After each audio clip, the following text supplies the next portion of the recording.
예, 반갑습니다. 저는 사회자가 참 마음에 들어요. 왜냐하면 마이크를 만질 필요가 없습니다. 제가 신체 사이즈가 이렇게 길지 않아서, 그러나 조금 만지겠습니다. 오늘 이렇게 만나게 돼서 너무 반갑습니다. 별로 안 반갑습니까? 반갑습니다. 많은 교회들을 방문합니다. 그리고 이렇게 많은 교회들에 있는 성도들의 표정과 또 첫인상들이 있습니다. 그렇죠?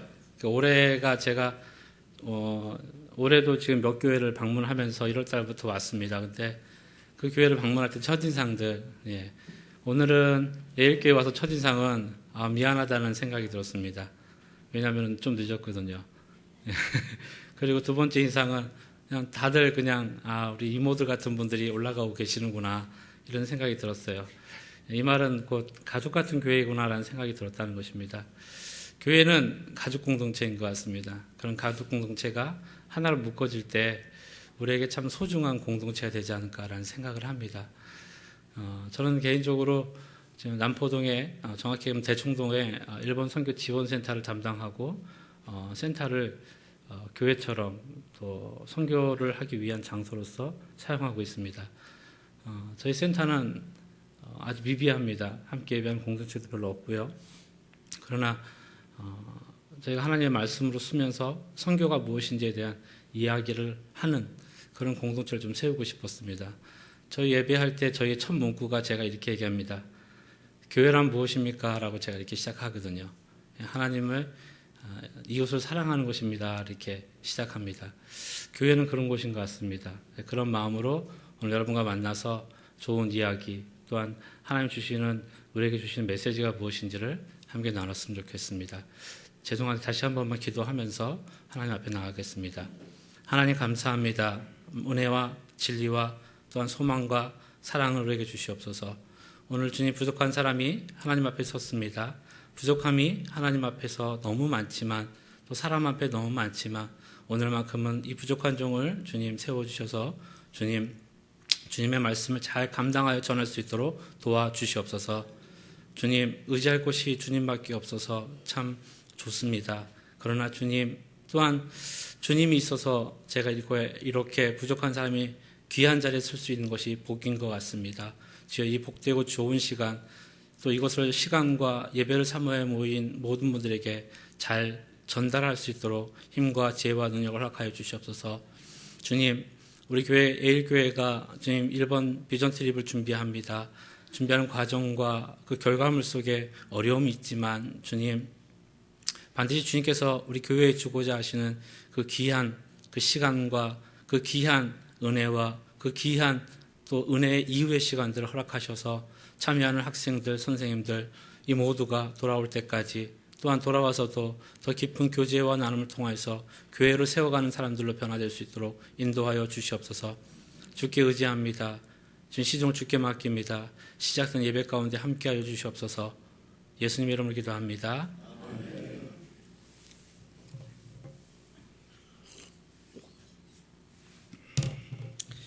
좀 더 다른 버전으로 가겠습니다. 목소리를 좀 올리겠습니다.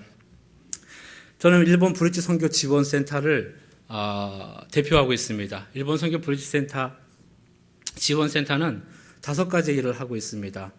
첫째적으로 저희가 하고 있는 것은 일본 선교에 대한 안내소 역할을 하고 있고요. 그다음에 일본 선교가 맞춤형, 현지가 어떻게 무엇을 원하는지를 좀 생각해보는 그런 선교센터를 하고 있고요. 세 번째는 일본의 현재 무목교회가 상당히 많습니다. 교회가 다 통틀어봐야 전국에 약 한 8,000개밖에 안 되는데 그중에 현재 1,000개 이상이 무목교회, 즉 목사님이 없는 교회가 있습니다. 저도 해년마다 몇 개 교회로부터 요청을 받습니다. 일본으로 와서 목회 좀 해주십시오. 그만큼 일본 현재 무목교회, 목사님이 없는 교회가 많다는 현실이 있습니다. 그래서 저희 센터는 이 일을 하고 있고요. 저희 센터는 또 부산에 세운 특별한 목적은 부산과 일본과 큐슈를 연결할 수 있는 그런 브릿지 역할을 하기 위해서 브릿지 일본 선교 지원센터를 열었고요. 마지막으로 우리 친구들이 이번에 참여하게 될 꿈을 찾아 떠나는 여행이라는 프로젝트를 제가 이 프로젝트 만든 지 한 7년 됐습니다. 하면서 이 프로젝트를 통해서 한국 교회가 선교를 통해서 그 교회에 대한 복음과 믿음과 신앙을 좀 서버하고 도와주자라는 그런 취지에서 시작했는데 잘 되고 있어서 이 또한 저희 센터가 하는 일로 정해서 하고 있습니다. 주변에 있는 큰 교회로서는 이제 땅끝 교회 같이 김은수 목사님 신모하신 교회가 올해까지 5년 차 이 프로그램을 진행하고 있습니다. 멀리는 뭐 울산에 있는 울산교회 정근도 목사님이라고 한 5천 명 모이는 교회인데 그 교회도 지금 한 10여 년째 이어서 다르게 연결하는 방법을 해서 연결되고 있고요. 저희 센터를 통해서 일본 선교를 가는 교회가 1년이면 한 10여 개 되고요. 1, 2월 달에 들어서 올해는 좀 더 많았던 것 같습니다. 벌써 2월 달 초밖에 안 됐는데 예일교회 학생들이 5번째 팀이 되었습니다. 그만큼 1, 2월 달 사이에 제가 일본에서 계속적으로 활동하고 있고요. 프로그램의 전반적인 내용들은 그냥 가서 여행처럼 스케줄만 보면 여행처럼 보일 수도 있습니다. 그냥 좋은 호텔 가고 체험 위주의 그 훈련을 많이 시키거든요. 그래서 좋은 호텔도 가고 아이들이 평생 가보지 못하는 그런 그 추억을 만들어주는 그런 프로그램 진행되고 있습니다. 그러나 낮 시간만큼 그렇게 평탄하지 않습니다.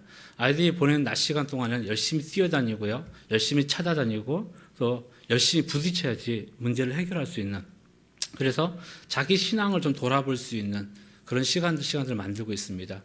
일반적으로 여행을 가면 가이드가 설명을 합니다. 그렇죠? 저희는 거꾸로입니다. 학생이 설명을 하고 가이드가 듣습니다. 예, 제가 가이드니까요. 그렇죠?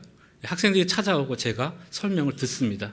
그리고 틀린 설명에 대해서 전체적으로 다시 제가 다 모아서 다시 설명을 하고 함께 기도하고 때로는 나누기도 합니다.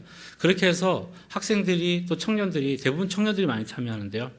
프로그램이 끝나고 나면요, 우리 여행 갔다 오면 최고 기억에 안 나는 게 그 동네 이름이거든요. 그렇죠? 이 프로그램만큼은 그렇지 않습니다. 이상하게라도 다 기억을 합니다. 약간 욕같이 들릴 수도 있는 일본 말이 많지 않습니까? 예. 그렇게 해서 애들이, 학생들이 또 청년들이 내가 다녀온 장소에 대한 기억들이 있습니다. 그래서 이 프로그램이 그렇게 소문이 나다 보니까 지금은 전국적으로 서울부터 부산, 뭐 전라도 여러 지역에서 이 프로그램을 소식을 듣고 많이들 요청을 합니다. 올 여름 같은 경우 너무 지금 이렇게 하려고 하는 교회들이 많은데 혼자서 하다 보니까요, 그렇죠? 이 현지에 이런 일을 혼자 할 수밖에 없는 게 일단 말씀을 전해야 되거든요. 또 뭐 안내만 하는 게 아니고 저는 전공이 역사거든요.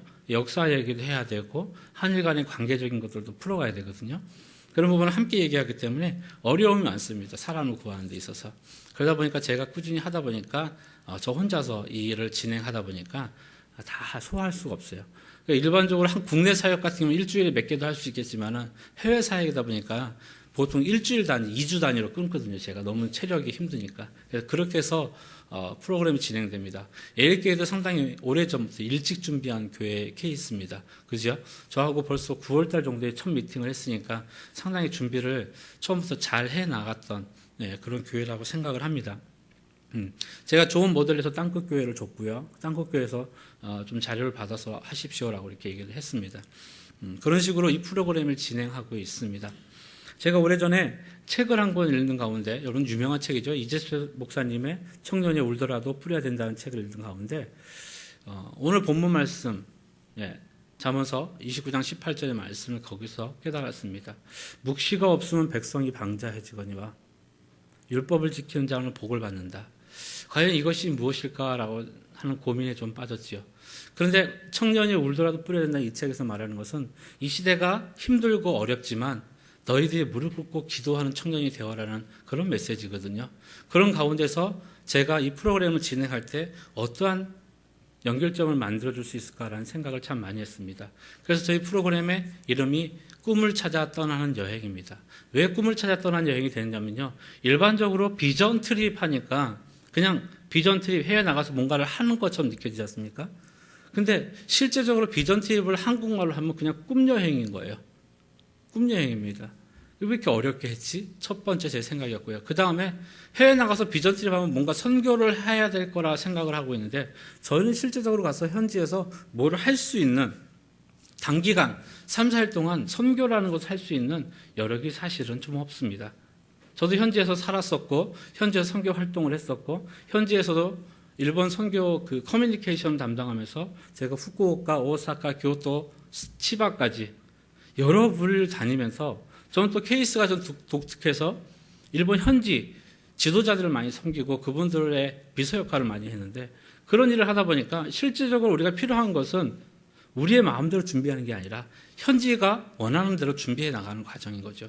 그러다 보니까 일주일 단기간에 와서 선교하는 교회들의 도움은 되지만 그것을 통하여서 얻을 수 있는 것들, 또한 그것을 통하여서 교회가 취할 수 있는 것들은 별로 많지 않았다는 것을 깨달았습니다. 예를 들어서 한 개 교회가 일본에 있는 한 개 교회를 도와주는데 한 번 왔다 가면 끝인 거죠. 왔을 때는 열심히 놀아주고 같이 막 뭔가를 했는데 돌아가면은 교회는 그냥 그걸로 연락이 없어요. 그러면 여기 남아있는 교회들은 한 번, 두 번, 세 번, 한 교회, 두 교회, 세 교회 지나가다 보면은 그냥 별거 없구나. 그냥 그 사람들이 왔다 가면 그냥 끝이구나. 이렇게 생각하더라는 것입니다. 그래서 저는 생각을 바꿨습니다. 이왕 한 교회를 도와줄 거면 3년을 도와주십시오. 근데 그게 잘 안 된다는 것이죠. 그게 우리 교회 현실이라는 것이죠. 왜 잘 안 될까라는 생각을 좀 했습니다. 저도 한국교회에서 부교육자 생활을 하고 이렇게 오랜 동안 이렇게 시간을 보면서 느꼈어요. 교회를 직접 들어가서 체험하니까는요, 선교사람만 있을 때하고 다르더라고요. 한국교회의 가장 첫 번째는 비전팀이면 해외를 나가기 위한 첫 번째 목적은 해외 선교사들을 위한 돕고 교회가 막 선교에 대한 열정을 키우고 여기에 있지 않다는 것을 깨달았습니다. 그럼 교회는 어디에 그 목적이 있느냐? 일단은 먼저 우리가 학생들을 보내거나 청년들을 보냈을 때 그 아이들이 우리 교회 미래로서 잘 성장하길 원한다는, 거기에 첫 번째 포커스가 있었습니다. 마찬가지입니다. 이번에 예일교회 학생들이 가지만은 이 학생들이 일본에 가서 뭘 할 수 있을까라는 생각은 없습니다. 그러나 이 아이들이 돌아왔을 때 예일교회라는 교회를 통해서 미래를 위해서 아이들이 어떻게 신앙을 만들어갈 것인지 그것을 만들어주는 것, 그것이 가장 큰 겁니다. 그래서 저는 거기에 포커스를 맞췄습니다. 한국교회를 돕자. 차라리 제가 선교사로 있으면서 한국교회 청년들, 학생들이 오면은 잘 가르치고 잘 양육해서 일주일 동안 임팩트 있게 해서 이들이 돌아갔을 때 평생에 기억에 남는 신앙으로 살아갈 수 있도록 그렇게 만들어보자. 그래서 꿈을 찾아 떠난 여행 프로젝트가 시작되었습니다. 저는 비전 트립을 시작한 지가 10년이 넘었습니다. 근데 꿈을 찾아 떠난 여행은 지금 7년째 하고 있습니다. 이걸 통해서 많은 교회들이 도움이 됐다는 것입니다. 오늘 오후에 한 포항에 있는 교회가 출발을 합니다. 이 교회는 장년부가 한 400명 모이는 교회예요. 근데 청년부가 6명밖에 안 됩니다. 상당히 힘든 교회였지요. 그런데 이 교회가 저한테 연락이 왔습니다. 한번 해보고 싶습니다. 선교 한번 떠나보고 싶습니다. 현재 이 교회 청년부 출석이 40명이 넘습니다. 이 프로그램을 진행하면서 만들어간 거죠. 이 프로그램을 진행하면서 모든 교회가 이 청년들이 모일 수 있도록 만들어진 과정이 있었다는 것입니다. 제가 해서 잘 된 게 아니라 저는 단시간 일주일의 시간을 투자했지만은 이 과정 속에서 교회 성도들이 관심을 갖고 청년들이 뭔가 하는 것을 밀어주고 받아줬다는 것입니다.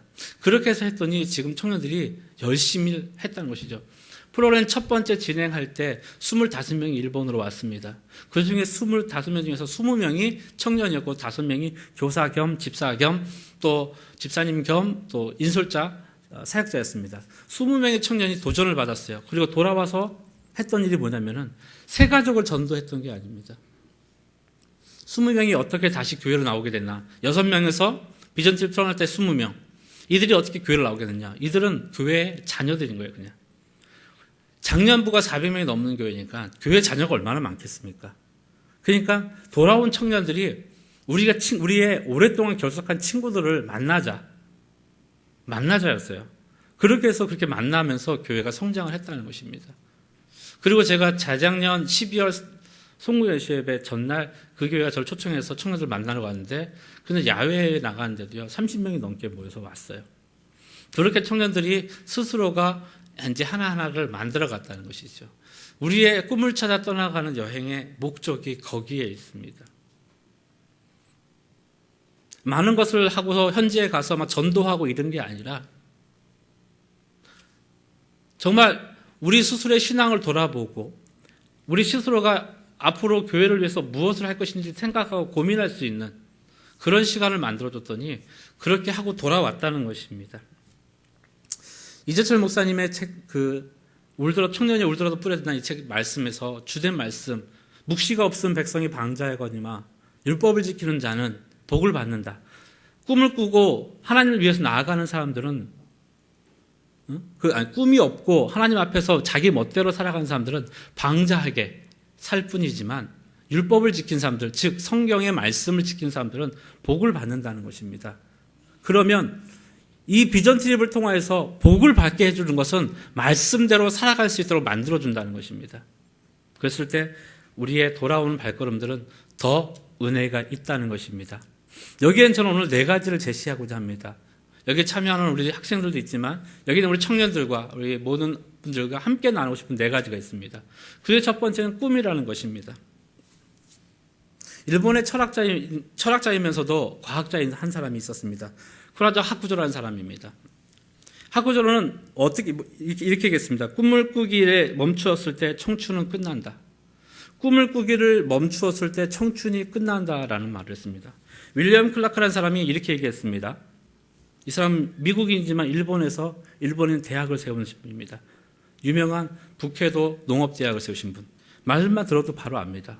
예. 윌리엄 클라크, 젊은이여 야망을 가져라. 보이스 비 앰비셔스. 우리가 많이 들어봤죠. 이 둘의 공통점은 뭐냐면 하쿠조는 일본인이었고 윌리엄 클라크는 일본에서 18세기를 살아갔던 사람입니다. 19세기를 살아갔던 사람입니다. 둘 다 19세기 사람입니다. 이들이 일본을 향하여 외쳤던 것이 뭐였냐면은 꿈에 대해서 얘기했던 것입니다. 당시에 이 꿈을 꾼 젊은 청년들, 허리에다가 칼을 찼던 사무라이 청년들이 한 자리에 모였습니다. 그것이 나가사키 글라바에라는 곳입니다. 로버트 글라바라는 사람 집에 다 모였습니다. 로버트 글라바라는 사람은 스페인 사람이고 당시 유일하게 일본에 가서 무역을 했던 가장 큰 성공했던 아주 큰 장사를 했던 사람입니다. 젊은 사무라이들이 그 사람한테 모였습니다. 우리에게 꿈을 주십시오. 우리가 앞으로 어떻게 살아가야 될지 글로버 선생님 좀 가르쳐 주십시오. 그러면서 젊은 청년들이 20여 명이 모여서 그 밑에서 무역을 배우기 시작합니다. 그 중에서 가장 톡칠났던 한 사람이 있었습니다. 사카모토 류마라는 사람입니다. 류마는 사무라이입니다. 사무라이들은 일본 역사 속에서 10%밖에 안 되지만 이들은 몸에서 칼을 빼는 순간 곧 자결과 죽음을 의미합니다. 몸에다 칼을 찬 상태에서 이들은 장사를 배웠습니다. 철저하게 유교 국가인 일본이 그것도 귀족이 장사한다는 것은 말도 안 되는 일입니다.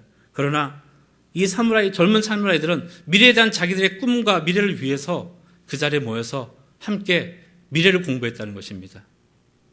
꿈은 그렇게 이루어져 가는 것입니다. 어떤 사람의 어떠한 희생과 어떤 사람들의 그 하고자 하는 의욕이 그 꿈을 만들어 가는 것입니다. 하쿠조가 꿈꾸기를 멈추었을 때 청춘이 끝난다 했습니다. 우리는 여전히 꿈을 꿔야 됩니다.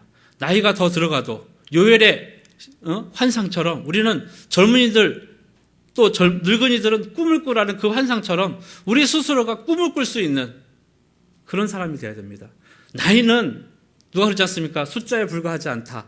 이런 말 하지 않습니까?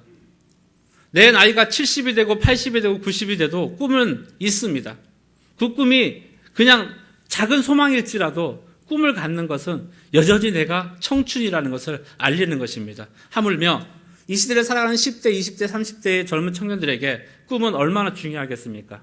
이번 비전 트립을 통해서 저는 꿈을 좀 찾아주고 싶습니다. 아니 스스로가 찾게 하고 싶습니다.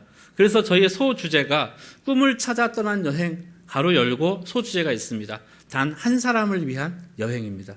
전 매년마다 여행이 좀 달라집니다. 작년에 포도원교회랑 할 때는 순교자였어요.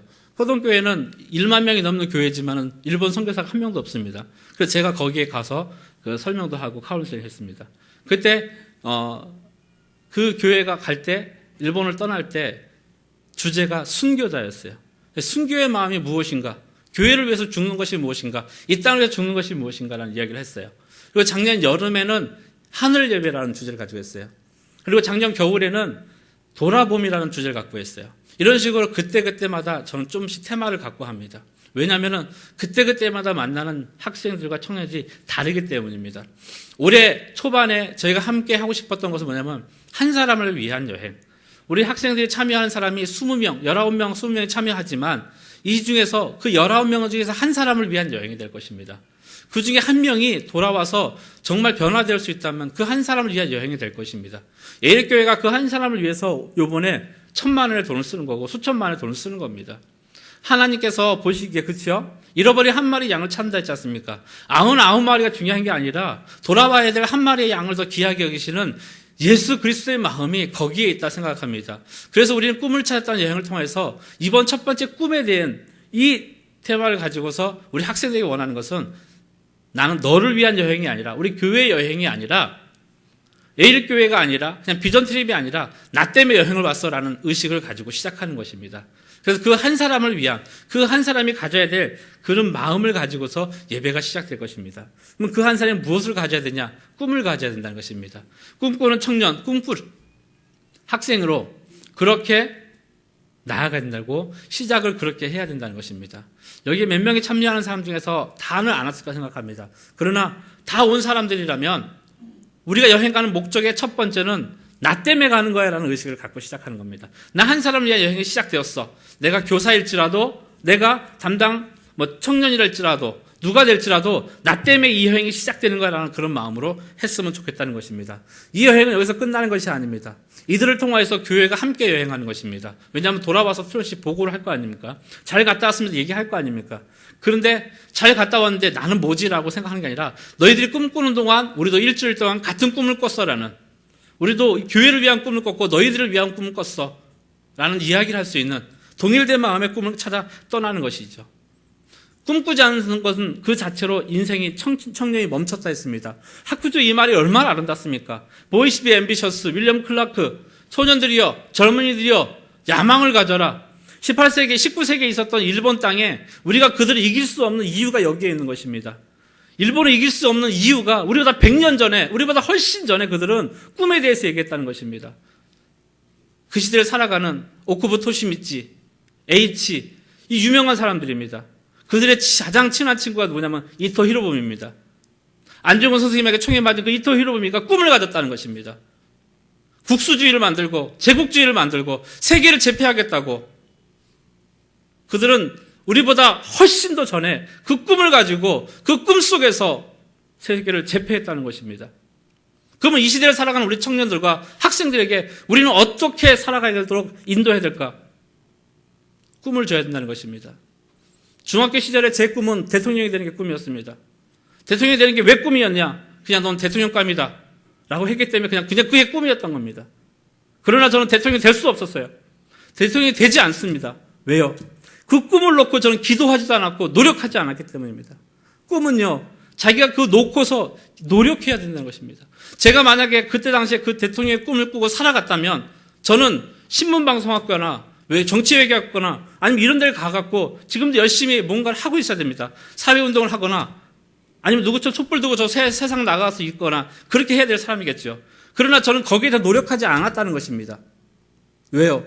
제 꿈이 아니었기 때문입니다. 그러나 저는 한때 제 꿈은 대통령이 되는 거였었어요. 막연했죠. 또 하나의 여러 가지 꿈을 꿉니다. 중학생 때 이것저것 다 되고 싶어 하는 그 꿈들. 그걸 꾸게 해주는 겁니다. 이번 기회를 통해서 그런 꿈들을 꿀 수 있는 허황되지만 그래도 가져볼 수 있는 시간을 갖기를 원합니다. 이것이 교회가 미래의 아이들을 위해서 해줄 수 있는 일입니다. 묵시가 없으면 이 묵시란 말은 꿈이란 뜻입니다. 히브리 말로 하존이라고 합니다. 꿈이 없는 사람에게 청춘이 끝났다고 얘기합니다.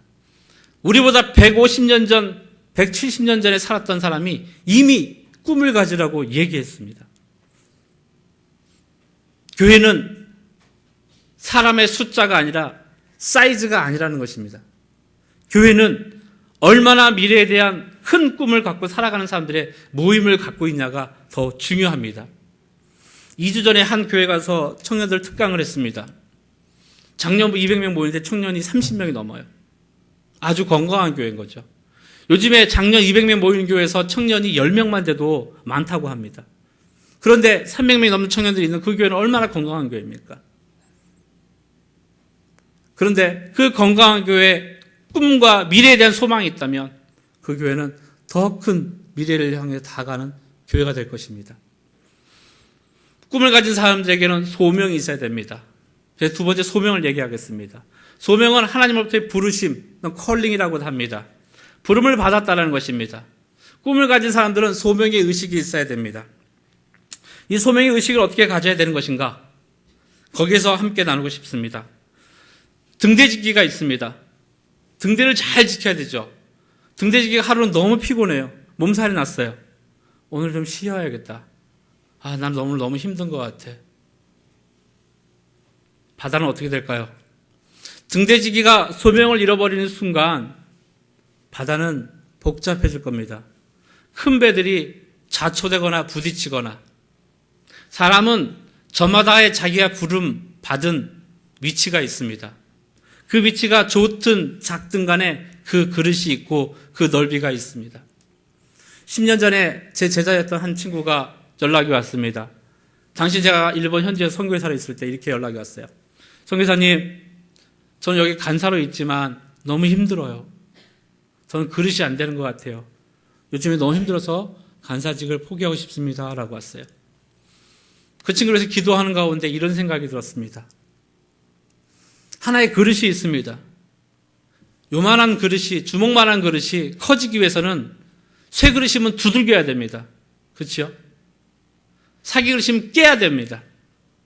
플라스틱 그릇도 깨야 됩니다. 그러나 다시 그릇으로 쓰기 위해서는 뭔가를 붙여야 됩니다. 그 깨질 때 고통이 필요하고 늘어날 때 고통이 필요하다는 것입니다. 그러나 그 깨짐과 늘어남의 고통을 통하여서 그릇은 커진다는 것을 얘기해 주고 싶더라고요. 그게 바로 우리가 가진 소명의식입니다. 소명이 커지기 위해서는 고통과 찢어짐의 고통과 깨어짐의 고통이 있어야 된다는 것이죠. 창세기 50장 20절 요셉이 형들을 용서하는 대목이 나옵니다. 요셉은 10수년 동안 노예로 팔려와서 감옥 생활하고 모함도 받고 때로는 감옥에서 살면서 어떤 이들에게 잊혀진 사람으로 살아갔습니다. 그런 요셉이 강한 나라의 총리가 되었습니다. 누구보다도 말 한마디면 모든 세상을 이길 수 있는 힘을 가진 요셉이 자기를 노예로 팔은 형들에게 이야기합니다. 당신들은 나를 해하려고 했지만, 당신들은 나를 죽이고 싶은 만큼 나를 싫어했지만 하나님께서는 그 마음을 선으로 바꾸셨습니다. 그리고 오늘과 같이 나를 통하여서 많은 백성을 구하게 하려 하십니다. 요셉에게는 팔려왔지만, 끌려왔지만 이스라엘에 대한 나라를 다시 더 강대한 나라를 만들고 싶은 하나님의 역사 속에서의 소명의식이 있었던 것입니다. 요셉은 깨어지고 찢어지는 고통 속에 있었지만 그 가운데서도 요셉은 이겨내고 결국은 이 일을 하나님이 하셨다고 맡겼던 것입니다. 요셉의 그 10수년의 그 사건들, 우리는 성경 몇 장으로 다 끝내지만 우리는 그 수시간, 그 시간들 우리 보고 경험하라면 우리는 이겨낼 수 없을 것입니다. 성경책 몇 장으로 넘어가는 요셉의 이야기를 통하여서 그냥 그랬구나라고 지나갈 수 있지만, 그게 만약에 나라면, 내가 2년 동안 감옥에 억울하게 갇혀 있어야 된다면, 내가 옷 하나 걸치도 못하는 노예로 팔려서 살아야 된다면 우리는 견뎌내지 못할 것입니다. 그러나 이 모든 과정을 견디어내고 애굽이라는 나라의 총리가 된 요셉은 오히려 하나님께 영광을 돌리며 그 형제들을 용서할 수 있는 것을 볼 수 있습니다. 그 용서가 쉬운 용서가 아닙니다. 요셉은 용서의 가장 큰 이유로 자기의 소명에 대해서 얘기합니다. 하나님께서는 이 일을 통하여서 선으로서 바꾸시고 만 백성을 구원하기 위해서 나를 먼저 이곳에 보내셨습니다.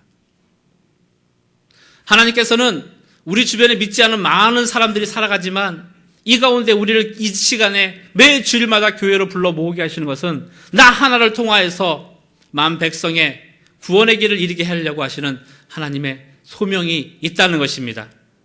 오늘 내가 교회에 나와서 남들이 보내는 그 여유와 쉼을 갖지 못할지라도 오늘을 이 시간을 통하여서 하나님은 먼 미래에 나를 통하여서 만 백성을 구원하고자 하시는 뜻이 있다는 것입니다. 그러니 우리가 매주에 하나님 앞에 나오는 것은 소명이며 이 소명을 통해서 우리가 하나님 앞에 고백하여 기도하는 것입니다. 다음으로는 사명감입니다. 꿈을 가진 사람들은 소명의식이 있어야 되지만 그 일에 대한 사명감이 있어야 됩니다. 마찬가지로 등대지기가 사명감이 없었다면 그 바다는 정말 상상할 수도 없을 만큼의 놀라운 어려운 일들이 생겨날 것입니다.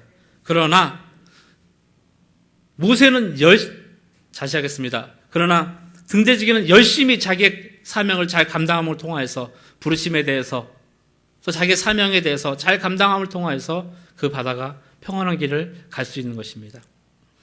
우리 가정 가운데 어려운 일이 또 삶 가운데 어려운 일이 있을 수가 있습니다. 그러나 내가 희생함을 통하여서 나의 부르심을 통하여서 내가 하나님 앞에 좋은 등대지기가 된다면 내 주변과 우리의 가정과 교회는 평안의 길을 갈 수 있다는 것입니다.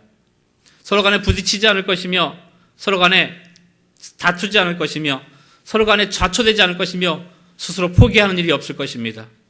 좌초되거나 부딪힐 때 등대지기가 그의 길을 밝혀줄 것이며 또한 포기하고 싶을 때 빛이 되어줄 것입니다. 그게 교회에 대한 사명이고 이 자리에 여기 함께 보이는 우리 모두의 사명일 것입니다. 예수 그리스도는 십자가라는 무거운 짐을 지시고 사명을 다하셨습니다. 세례 요한은 젊은 나이에 죽음을 통하여서 자기의 사명을 다하였습니다. 세례 요한의 사명은 예수 그리스도에 대한 선포였습니다. 내 뒤에 오신 이는 내가 그의 신발끈을 묶기조차도 부끄럽다 할 정도의 세례 요한의 사명은 거기까지였던 것입니다.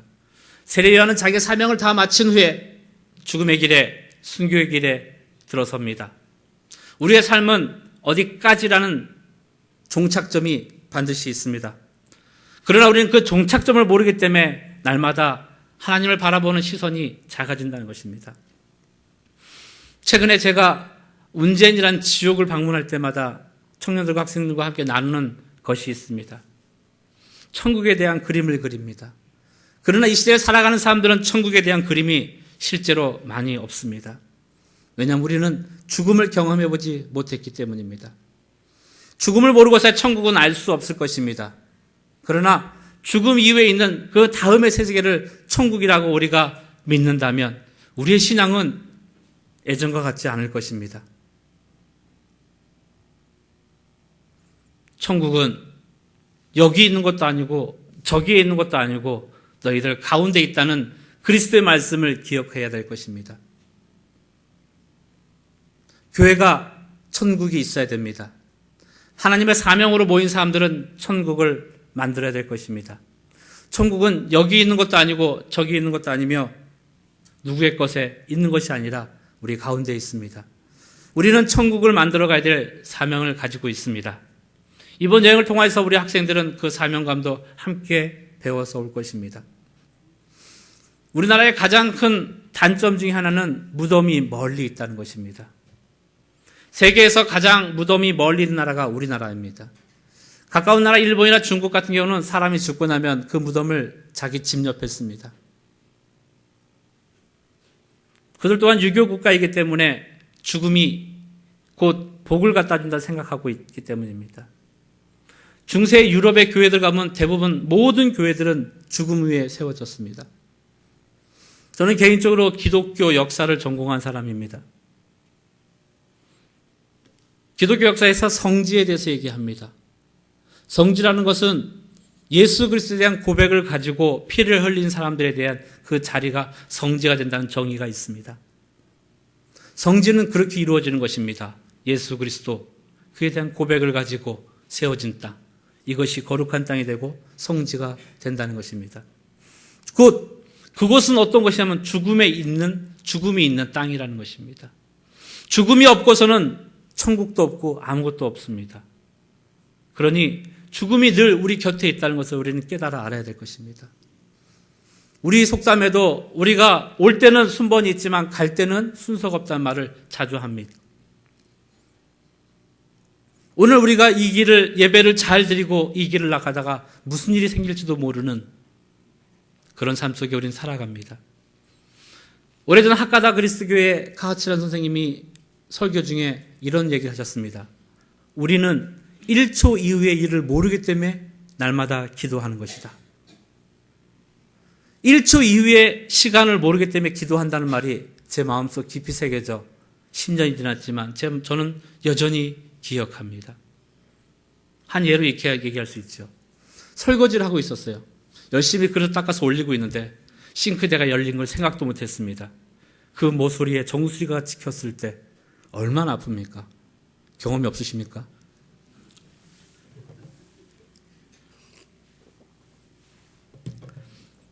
싱크대 모서리에 찍히는 그 정수리에 찍힌 거, 이 고통은 당해보지 않은 사람은 모르고 당해본 사람들은 그냥 웃음을 짓습니다.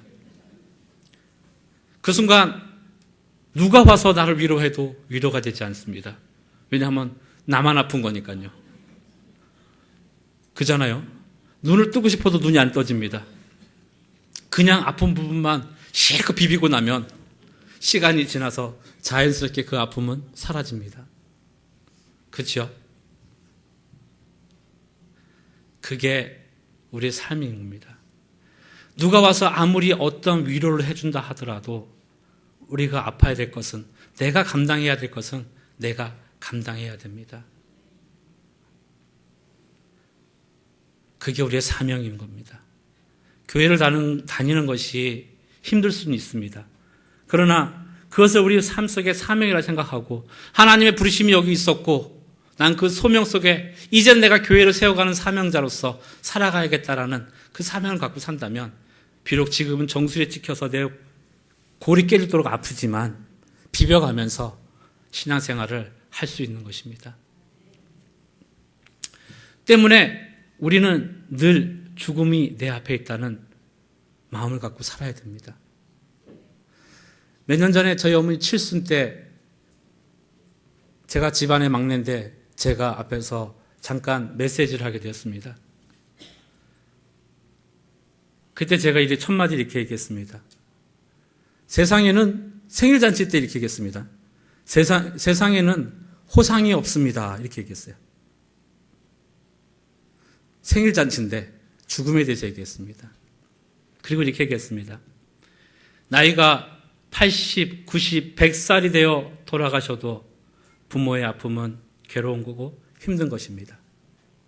세상에는 호상이 없습니다. 모든 사람들은 이렇게 얘기합니다. 80, 90, 100세 돌아가시면 아이고 호상하셨네요. 당사자에겐 그렇게 얘기하면 안 됩니다. 누구에게나 이별에 대한 슬픔이 있는 것입니다. 죽음은 그렇게 오는 것이거든요. 누구에게는 그냥 지나가는 이야기처럼 들리지만 누구에게는 그 죽음이라는 것이 아픔과 슬픔으로 오는 것입니다. 이런 죽음이 어디에 있냐면요. 늘 우리 가운데 있다는 것을 기억해야 됩니다. 죽음이 우리 가운데 늘 있다는 걸 기억하는 사람들은 언제나 하나님이 주신 사명감을 떼어놓고 살 수가 없습니다. 내 나이가 14살, 15살짜리라 하여도 죽음이 우리보다 멀리 있는 것이 아닙니다.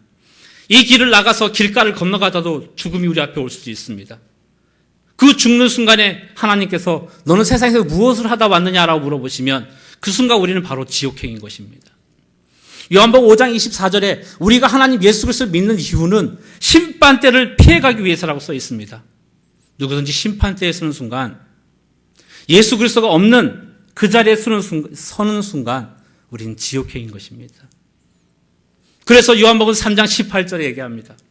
3장 16절 너무 잘하지 않습니까? 3장 18절에는 우리가 심판대를 피해가기 위해서 예수 그리스도를 고백한다는 얘기가 나오는 겁니다. 예수를 믿는 이유는 죽음의 길이 누구에게 다 오기 때문에 감당해야 되지만 예수를 믿는 이유는 심판대를 벗어나기 위함이라 했습니다. 죽음은 멀리 있지 않기 때문에 우리는 언제나 그리스도에 대한 사명감으로 살아가야 됩니다. 꿈을 가진 사람은 자연스럽게 부르심에 대한 소명의식이 있습니다. 소명의식이 있는 사람들은 자연스럽게 사명감으로 살아가야 한다는 것입니다. 네 번째로는 비전에 대해서 얘기하겠습니다. 비전은 무엇입니까? 언어적으로 국어사전 쪽으로 영어사전이죠. 영어사전 쪽으로 보면은 하나님의 영광을 보다라는 뜻이 있습니다.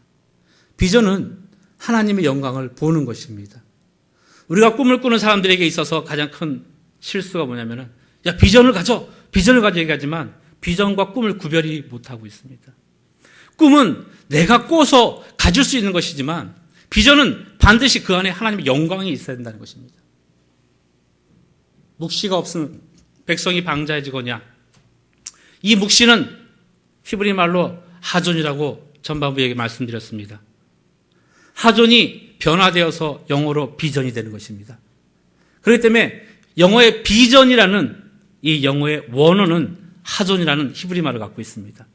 이 하존이라는 히브리 말은 하나님의 영광을 보다, 나타내다라는 것을 갖고 있습니다. 그렇기 때문에 비전을 가지는 사람들은 반드시 그 꿈 속에 하나님이 있어야 된다는 것입니다.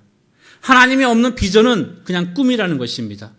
내가 좋은 사람, 훌륭한 사람이 되겠다라고 했을 때 내가 그냥 되겠다는 것은 꿈이고 내 목적이지만 내가 하나님을 위하여 내가 어떤 사람이 되겠다고 했을 때는 그것은 비전이 되는 것입니다. 비전은 나를 위하여 되는 것이 아니라 하나님을 위하여 되는 것입니다. 내가 어떠한 사람이 되겠다는 그 결론 속에 비전이 있는 것이 아니라 하나님의 영광을 위해서 내가 하겠다. 광주에 가면요, 시드스쿨이라는 게 있습니다. 이 시드스쿨의 가장 큰 목적은 뭐냐면요, 예수님을 한마디도 하지 않고 복음을 전하는 겁니다. 어떻게? 행동으로, 삶으로 보이는 것입니다. 그랬을 때 학생들이 물어보는 거죠. 선생님은 왜 이렇게 착해요? 했을 때 선생님이 이렇게 대답하는 거죠. 나는 예수님을 믿어. 그게 시드스쿨의 본 정신입니다. 우리가 복음이라는 것을 입술로 고백하지 않고 다 말하지 않더라도 우리의 삶과 행동을 통해서 타인들에게 보여줬을 때 그 타인이 야, 나 저 사람처럼 살고 싶다라고 말하는 거, 그게 전도라는 것입니다. 근데 그 사람처럼 살아가는 게 무엇이냐? 이 사람은 비전을 갖고 살아가는 사람인 거죠. 그 사람이 갖고 있는 비전과 그 사람이 갖고 싶어하는 미래를 향한 미래지향적인 모습은 내가 하나님의 영광을 위해서 무엇인가 되겠다라는 것을 갖는다는 것이죠. 그렇기 때문에 비전, 묵시가 없으면, 하나님의 비전이 없으면 백성이 방자하게 행하지만 원어로 그대로 풀이하면 자기 멋대로 살아가지만, 묵시가 없는 사람은 자기 멋대로 살아가지만 율법을 지키는 사람들, 그 시대마다 하나 주신 하나님 말씀으로 살아가는 사람들에게는 복이 있느니라. 하나님께서 그를 칭찬하신다는 것입니다. 예수 그리스도께서 그를 아신다는 것입니다. 그래서 오늘 본문의 말씀이 중요하다는 것을 얘기하는 겁니다. 꿈을 꾸고 거기에 대한 부르심 속에 사명감을 가진 사람들은 비전을 가지고 살아가야 한다는 것입니다. 오늘 비전 트립에 참여하는 학생들에게 다시 한번 말하지만 꿈과 소명과 사명과 비전이 없다면 이 여행을 통해서 그 한 사람이 이 네 가지를 발견하기를 간절히 소망합니다. 아울러 남아서 기도하시는 모든 분에게 부탁하는 말씀은 이 아이들이 반드시 비전을 품고 돌아올 수 있도록 기도해달라는 것입니다. 이러한 교회를 만들기 위해서, 이러한 프로그램을 만들기 위해서는 또 이런 프로그램에 참여하는 학생들에게 얘기해 주고 싶은 게 있습니다. 죄에 대한 문제를 해결하고 시작하자는 것입니다. 우리 어렸을 때부터 교회를 다니면서 끊임없는 대표기도 소리를 들어왔습니다. 예배 때마다 들리는 대표기도 소리 중에서 주님, 이 죄인이 또 왔습니다. 아니면 주님, 저는 죄인입니다. 제가 생각했습니다. 저 장로님은 일주일 동안 얼마나 많은 죄를 지었길래 또 죄인이라고 왔을까? 지난번에 저 기도에 또 죄 지었나 보다. 이렇게 생각할 수 있다는 것입니다. 그러나 성장을 하고 어른이 되어서 신학을 하고 학생들에게 말씀을 전하는 사람 살아가니까 그 죄가 아니라는 것입니다. 어떤 죄가 죄이냐? 성경에서 말하는 죄는 예수 그리스도를 모르는 게 죄라는 것입니다. 그렇기 때문에 우리는 날마다 죄인이라는 것입니다. 우리는 교회를 오게 되면 헌금도 하고 때로는 봉사, 차량으로, 안내로 여러 가지 모양으로 봉사도 합니다. 때로는 교회를 위해서 온몸을 던지기도 합니다. 그러나 그 모든 것 안에 예수 그리스도가 없다면 이건 죄가 되는 것입니다. 예수 그리스도가 없는 그 자리에 누가 들어갑니까? 바로 나라는 자아가 들어갑니다. 내가 헌금했고, 내가 봉사했고, 내가 섬겼고, 내가 돈 냈고, 그러니 내가 영광을 받아야지. 이것이 바로 죄에 대한 문제에 대한 해결입니다. 죄의 문제에 대한 해결은 자기 스스로 내 자리에 나를 빼고 그리스도를 집어넣는 것입니다. 이런 사람들은 죽음을 두려워하지 않습니다. 나가사키 26기 순교관 입구에 시니요리 지요시라고 써 있습니다.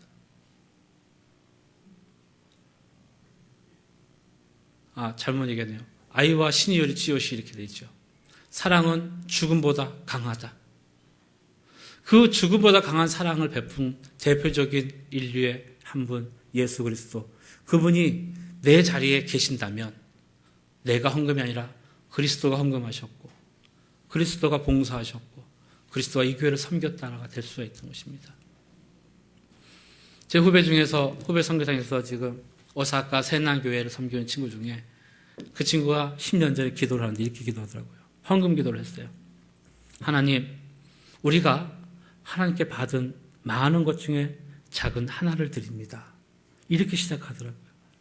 당시에 그 친구 나이가 20대 중반밖에 안 되는데 그 젊은 친구가 하나님, 우리가 하나님께 받은 많은 것 중에 작은 하나를 드립니다.